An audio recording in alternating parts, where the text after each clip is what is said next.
غوث اعظم زمانے میں سامہ مدد قبلہ مدد کعبہ ایمان مدد امداد امداد حسبت بغم آزاد در دین و دنیا شاد یا غوث اعظم دستگیر المدد شیخ للہ المدد شیخ للہ المدد شیخ للہ عقیدت و محبت کے ساتھ مرتبہ در شریف کا نظام پیش کریں اللهم صل على سيدنا مولانا محمد عدد ما في علم الله صلاة دائمة بدوام ملك الله وعلى آله وصحبه أجمعين ایک مرتبہ اور نبی اور آل نبی پر درود شریف کا نظام پیش کریں اللهم صل على سيدنا نبينا مولانا محمد عدد ما في علم الله صلاة دائمة بدوام ملك الله وعلى آله وصحبه أجمعين اعلی حضرت امام اہل سنت مجدد دین و ملت ارشاد فرماتے ہیں خدا کی رضا چاہتے ہیں دو عالم خدا کی رضا چاہتے ہیں دو عالم خدا چاہتا ہے رضا محمد صلی اللہ علیہ وسلم آج لے ان کی پناہ آج مدد نام سے آج لے ان کی پناہ آج مدد نام سے پھر مانیں گے قیامت میں اگر نام گیا عزیزان محترم اللہ رب العزت کا بے پناہ شکر احسان کہ اللہ رب العزت نے ہمیں اہل سنت و جماعت میں پیدا فرمایا ہے اور اپنے دین و ملت کی حفاظت کا ہمیں بہترین موقع عطا فرمایا ہے علماء اولیاء صلحاء کو اس جماعت میں اللہ نے پیدا فرمایا اور اس بات سے ہمیں یہ یقین حاصل کہ یہی جماعت حقیقت میں نجات والی ہے اور یہی وہ ہے جو خدا و رسول صلی اللہ علیہ وسلم کے سچے طریقے پر قائم ہے اور یقیناً قیامت تک کہ یہی جماعت قائم رہے گی یہی جماعت قیامت میں بھی کامیاب جماعت رہے گی عزیزان محترم اللہ رب العزت کا شکر ہے کہ اللہ نے ہمیں اس عظیم جماعت میں پیدا فرمایا اور ہمارے ذہن و فکر کو ہمارے بزرگوں سے ان کی عظمتوں سے ان کی رفعتوں سے ان کی خدمتوں سے مانوس بنایا اور ہم ان کی خدمتوں کے اعتراف کے ساتھ اپنی زندگی ان کے بتائے ہوئے اصولوں پر آگے بڑھتے چلے جاتے ہیں یقیناً ہمارے بزرگ ہمارے علماء ہمارے ائمہ ہمارے مجتہدین نے جو اصول ہمیں بتائے وہ اصول قرآن و سنت کے اصول انہوں نے ہمیں بتائے خدا و رسول کے فرمودات کی معانی و مفہوم انہوں نے ہمیں بتائے اور وہی راستہ جو سچا ہے اسی راستے پر انہوں نے چلنا بتایا سکھایا خود اس پر پابند رہے الحمدللہ ہم اس عظیم راستے پر ان کے نقش قدم پر پابند ہیں کہ اللہ تعالیٰ نے فرمایا اهدنا الصراط المستقیم صراط الذین انعمت علیہم پروردگار نے سیدھا راستہ دکھا وہ راستہ کہ جس کے چلنے والوں پر تو نے انعام فرمایا اور وہی انعام والے بندوں کا نقش قدم اللہ تعالیٰ نے ہمیں عطا فرمایا یہ اس کی محض مہربانی ہے یہ اس کا محض فضل انعام ہے احسان ہے کہ بغیر مانگے بغیر طلب کے اللہ نے یہ نعمت ہمیں عطا فرما دی اور یہ وہ عظیم نعمت ہے ایمان کی وہ عظیم دولت ہے کہ قیامت تک کے لیے اگر ہماری زندگی ہو جائے اور زندگی کا ہر لمحہ ہم شکر خدا میں گزار دیں تب بھی اس عظیم نعمت کے ملنے کے شکر کا حق ہم ادا نہ کر پائیں گے یقیناً اللہ نے اپنے محض فضل سے نعمت ہمیں عطا فرمائی اور اللہ کا شکر ہے کہ اللہ تبارک و تعالیٰ نے ہمیں یہ نعمت سے مال فرمایا جب اللہ نے ہمیں یہ نعمت عطا فرمائی ہے اس نعمت کی حفاظت بھی ہماری ذمہ داری ہے اس کے حفاظت اسی طریقے سے ہونی چاہیے جس کا اصول جس کا ضابطہ خدا و رسول کے فرمان سے ہمیں روشن ہے اسی ضابطے پر اسی روشنی پر رہ کر کے ہمیں زندگی گزارنی ہے اور وہ زندگی کا روشن ضابطہ کیا ہے وہ اصول کیا ہے اللہ کے رسول صلی اللہ علیہ وسلم فرماتے ہیں حضرت ابو ہریرہ رضی اللہ تعالیٰ عنہ کی روایت میں حدیث فرماتے ہیں یاتونکم فی آخر الزمان تجعلون تکذبون بالآیات والاحادیث ما سمعتم ولا سمعوا آباؤکم ایاکم وإیاکم لا یضلونکم ولا یفتنونکم رواه مسلم او کما قال صلی اللہ علیہ وسلم اے لوگوں سنو تمہارے پاس آخر زمانے میں خدا و رسول کے فرمان کا سہارا لے کر کے نام لے کر کے اپنا معنی دل کا اپنے خیالات کا اپنے افکار و نظریات کا وہ ایک طریقہ لے کر کے تمہارے پاس آئیں گے، نام تو قرآن کے آیت کا ہوگا، نام تو رسول کے فرمان کا ہوگا، مگر وہ اپنا مطلب، اپنا خیال، اپنا نظریہ تک کے پہنچاتے رہیں گے۔ اور جان لو کہ وہ لباس میں بڑے عمدہ لباس میں ہوں گے، عالمانہ لباس ہوگا، مشائخانہ لباس ہوگا، پیرانہ لباس ہوگا، طریقت کا، وہ شریعت کا، وہ الگ الگ انداز، وہ الگ الگ لباس ہو کر کے آئیں گے، مگر وہ تمہارے سامنے وہ باتیں بتائیں گے جن کو نہ تم نے سنا ہوگا، نہ تمہارے باپ دادا نے سنا ہوگا۔ خبردار، ایسے لوگوں سے خود بھی دور ہو جانا اور ان کو بھی خود سے دور کر دینا، کہیں ایسا نہ ہو کہ وہ تمہیں گمراہ نہ کر دیں، کہیں ایسا نہ ہو کہ وہ تمہیں راہ حق سے بھٹکا کے خدا کے راستے سے ہٹا کر کے شیطان کے راستے پر لگا دے۔ عزیزو، یہی وہ عظیم نعمت ہے ایمان کی کہ جس کی حفاظت کا سلیقہ رسول اللہ صلی اللہ علیہ وسلم نے دے دیا اور بتا دیا کہ ہر دین کی بات بتانے والے کا اعتبار نہیں ہوگا۔ حدیث میں ہے، فرماتے ہیں انظروا عمن تأخذوا دینکم، فرماتے ہیں کہ یہ دیکھو پہلے کہ تم دین کس سے حاصل کر رہے ہو، وہ صحیح العقیدہ ہے کہ نہیں ہے، وہ غوث و خواجہ کا دیوانہ ہے کہ نہیں ہے، اصحاب و آل بیت مصطفیٰ کا دیوانہ ہے کہ نہیں ہے، رسول اللہ صلی اللہ علیہ وسلم کے سنتوں کو اپنی زندگی میں بسائے ہوئے ہے کہ نہیں ہے، اپنے دل کے رونقوں کو رسول اللہ کی محبتوں سے سجائے ہوئے ہے کہ نہیں ہے۔ حاصل یہ کہ ایمان کو پہلے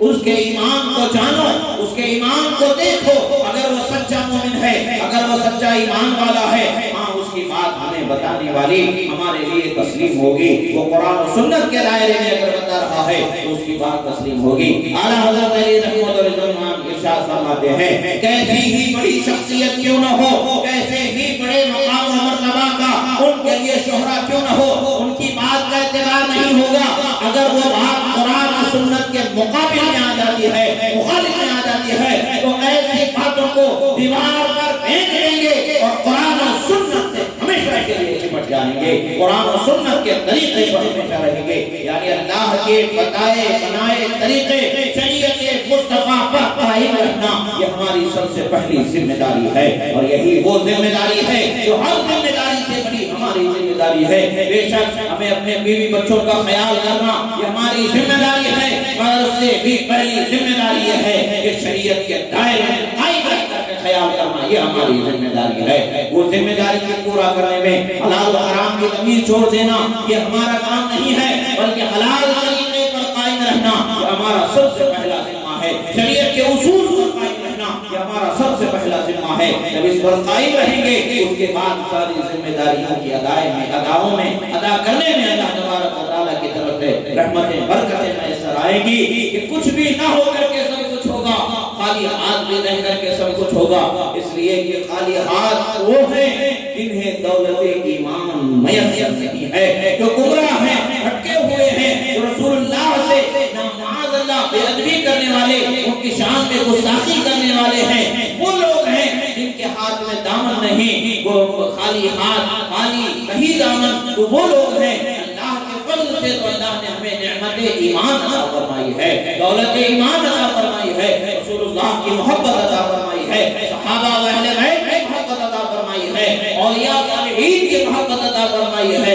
غوث اعظم کی محبت عطا فرمائی ہے۔ یہ اللہ کی نعمت ہے کہ اللہ تعالیٰ نے ہمیں عطا فرمایا ہے، اس کی حفاظت ہمارا ذمہ ہے۔ اور آج ہم دیکھتے ہیں الگ الگ جگہوں پر الگ الگ لوگوں کو الگ الگ انداز سے لوگوں کے سامنے اپنے آپ کو متعارف کرا رہے ہیں، کوئی شریعت کا نام لے کر کے گمراہی کو ذہن و فکر میں اتارنے کی کوشش کرتا ہے، تو کوئی طریقت کا نام لے کر کے ضلالت و زندگیت کو ہمارے افکار و نظریات میں بسانے کی کوشش کرتا ہے، تو کوئی طریقت کا نام لے کر کے نماز روزے سے معاذ اللہ انکاری کی طرف لے جانے والا ہے، تو کوئی نماز روزے سے غافل کرنے والا ہے، تو کوئی شریعت کا نام لے کر کے خدا کی رسول کی محبت میں کمی کرنا سکھاتا ہے معاذ اللہ۔ تو ایسے ہر جانب کے ہر قریب سے ہمیں کوئی تعلق نہیں رکھنا ہے، ہمارا تعلق تو وہی ہے جو اللہ کے محبوب صلی اللہ علیہ وسلم کے سچے راستے پر چلنے والا ہے، شریعت پر چلنے والا ہے، طریقت کے وہ سچے اصول جو ہمارے اکابر نے بنائے ہیں، چاہے نقشبند ہو، چاہے سہروردھ ہو، چاہے چند ہو یا چاہے محمد ہو، ہمارے اولیاء نے جو طریقہ جو اصول قرآن و سنت کے ضابطے میں ہمیں بتایا اسی پر ہمیں قائم رہنا ہے۔ غوث اعظم رضی اللہ تعالیٰ عنہ ارشاد فرماتے ہیں کوئی شیخ کامل اس وقت تک صحیح معنوں میں شیخ کامل ہو ہی نہیں سکتا کہ ایک طرف تو قرآن ہو اور ایک طرف سنت رسول ہو، یعنی وہ قرآن و سنت سے ہٹ کر کے حکم نہ دینے والا ہو، قرآن و سنت کے مطابق حکم دینے والا ہو، کبھی وہ صحیح معنوں میں شیخ کامل ہوگا، سچا مرشد ہوگا۔ اگر قرآن و سنت سے ہٹ کر کے قرآن و سنت سے ہٹ کر کے اپنی طبیعت کا حکم دے رہا ہے، اگر وہ دعوے دار شریعت کی علم بردار کا ہے، تب بھی اس کا وہ دعویٰ درست نہیں ہوگا۔ اگر وہ دعوے دار طریقت کے میدان کی سرکاری کا ہے، تب بھی وہ اس کا دعویٰ درست نہیں ہوگا۔ اس لیے کہ شریعت رسول قانون مصطفیٰ رب ذوالجلال کے کلام اور مصطفیٰ پیارے کے حدیث سے ہٹ کر کے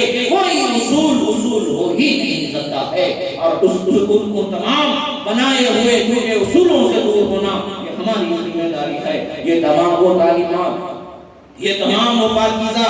عصمتیں رفعتیں جو ہمیں ملتی ہیں تو اللہ کے فضل و کرم سے دیانت ہند و پاک پر اللہ تبارک و تعالیٰ نے بے پناہ فضل فرمایا۔ اولیاء جو بے پناہ یہاں پر تشریف لائے ہی ہیں، ان اولیاء کے ساتھ ائمہ محدثین بھی یہاں پر اللہ تعالیٰ کے فضل سے جلوہ فرما ہیں۔ ائمہ، ان ائمہ میں سے ایک شخصیت امام احمد رضا خان فاضل بریلوی علیہ رحمت و رضوان کی عظیم ذات مبارکہ ہے۔ انہوں نے اپنے گھر کا کچھ نہیں بیان کیا، جو کچھ بیان کیا وہ مصطفیٰ پیارے صلی اللہ تعالیٰ علیہ وسلم کی شریعت کے اصول کو ہی بیان فرمایا۔ یہی وجہ ہے کہ ہمیں اس پر مضبوطی سے قائم رکھنا ہمارے لیے نجات اور کامیابی کا ذریعہ ہے۔ عزیزان محترم، نام سے ان کے جلنے والے بہت ہوتے ہیں، جلنے سے کوئی فرق نہیں پڑتا ہے کہ ہمیشہ حق کو خدا تعالیٰ بلند و بالا فرماتا ہے۔ الحق یعلی ولا یعلی، حق ہمیشہ بلند ہوگا، وہ بلند بنائے گئے اس لیے کہ انہوں نے اپنا طریقہ غوث اعظم سے مسکن کر لیا، غوث اعظم سے مضبوط کر لیا، خواجہ غریب نواز سے مسکن فرما لیا،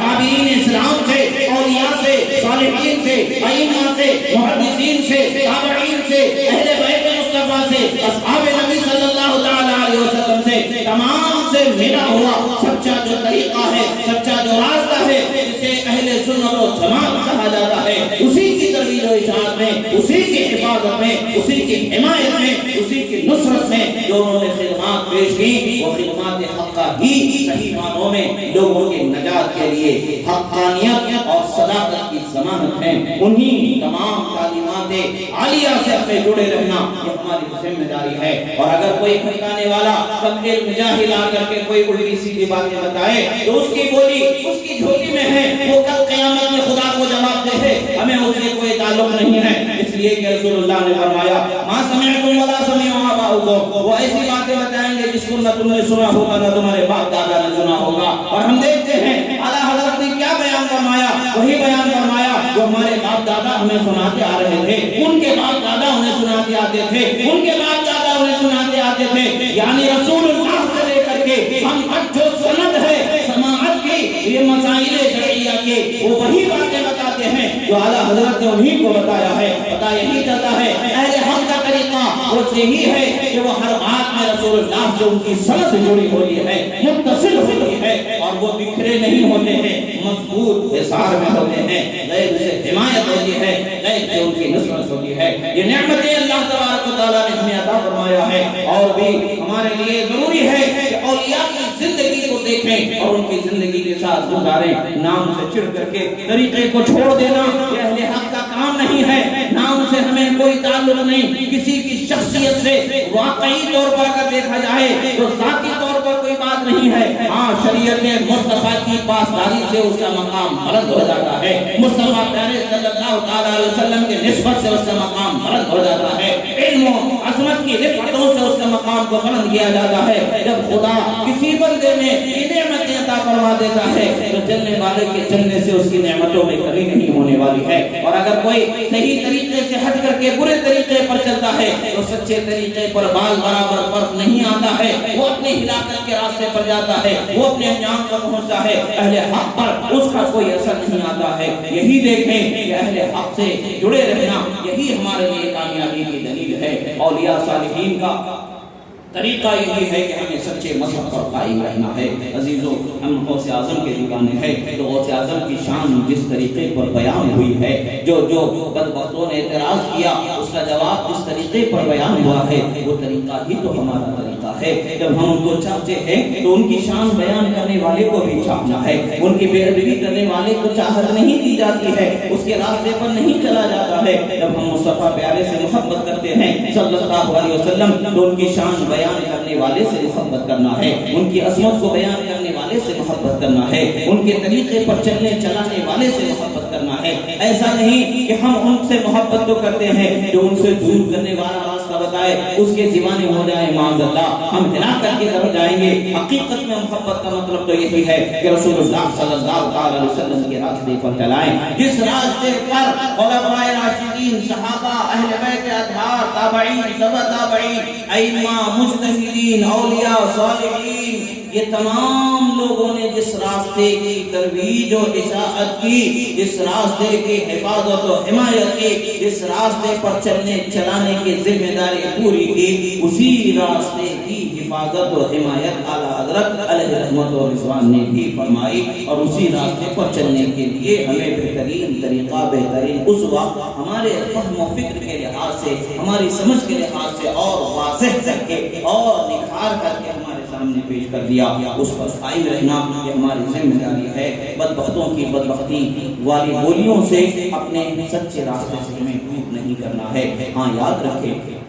کہ انسان عمل میں کمزور ہوتا ہے، عمل میں کمزوری ہو جائے تو توبہ کرنا بھی ہمارا ہی ذمہ ہے۔ خدا مہربان ہے، کرم فرمانے والا ہے، اللہ کے فضل سے یہ علماء کرام کے اطراف و جوانب میں محنتیں ہیں کہ انہوں نے ایمان و عقیدے کی سلامتی کے لیے محنتیں کی، مدارس اسلامیہ کا قیام کیا اور یہاں پر خطابات وغیرہ کا انتظام کیا تاکہ علماء کے ذریعے عوام تک سچے پیغام کو پہنچایا جا سکے، دین کی سچی تعلیم کو عام کیا جا سکے۔ تو وہ خدمتیں انہوں نے ذمہ داری کے ساتھ نبھائیں، وہی ذمہ داری سے نبھانے کا نتیجہ ثمرہ ہے کہ آج ہم اہل سنت و جماعت میں بسط شوق، بسط ادب و احترام جمع بھی ہیں اور اپنے بزرگوں کا ذکر سن رہے ہیں۔ یہ ہمارے علماء و عمائدین ملت کے خدمتوں کا نتیجہ ہے کہ یہ بہترین خوبیاں ہمیں میسر آئیں۔ جب اللہ کے فضل سے ہمیں اللہ نے ایمان کی دولت سے مالا مال فرما دیا ہے، اب ہر مومن کی ذمہ داری ہے کہ اپنے اخلاق کو سنوارے، اپنی زندگی گزارنے کے طریقے کو سنوارے،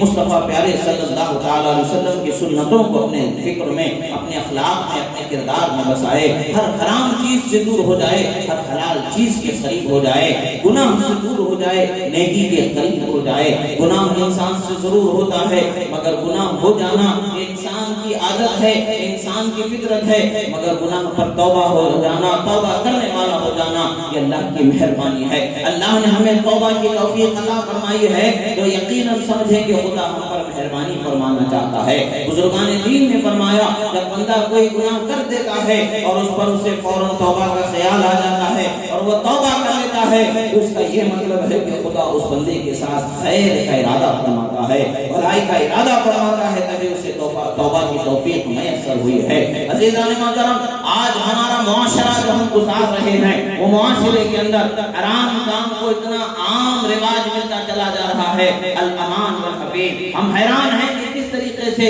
ان برائیوں سے اپنے نوجوانوں کو بچایا جائے، کس طریقے سے اخلاق و کردار کی حفاظت کی جا سکے۔ عزیزو، جس طریقے سے بے حیائی کو عام کیا جا رہا ہے اور عام ہونے میں ہم بھی گنا اس کے اندر ایک اعتبار سے ہمارا بھی کچھ نہ کچھ ذمہ اس میں ملتا نظر آتا ہے، ہمارا بھی کچھ حصہ اس میں دکھتا نظر آتا ہے۔ آج ہمارے معاشرے کے اندر جو بے حیائی عام ہو رہی ہے، گناہوں کا جو مزاج لوگوں کا معاذ اللہ بنتا چلا جا رہا ہے، ان سے بچنے کا صحیح راستہ ایک ہی ہے کہ اللہ سے بندہ ڈر اپنے دل میں اتنا بسائے، اتنا بسائے، اتنا بسائے کہ ہر آن خدا کے ڈر سے، خدا کے خوف سے وہ غافل نہ رہے۔ خدا ہمارا مشاہدہ ضرور فرما رہا ہے، ہم کہاں ہیں، کیا کر رہے ہیں، رات کا اندھیرا ہو یا دن کا اجالا ہو، کوئی فرق نہیں پڑتا ہے، مجمع میں ہو یا تنہائی میں ہو، کھلے میں ہو یا بند میں ہو، جہاں پر بھی ہو، دل میں خیال ہو یا عمل میں اس کا ہم نے اعتبار کیا ہو، کسی بھی طریقے سے اللہ تبارک و تعالیٰ کے مشاہدے سے ہم بچ نہیں سکتے ہیں،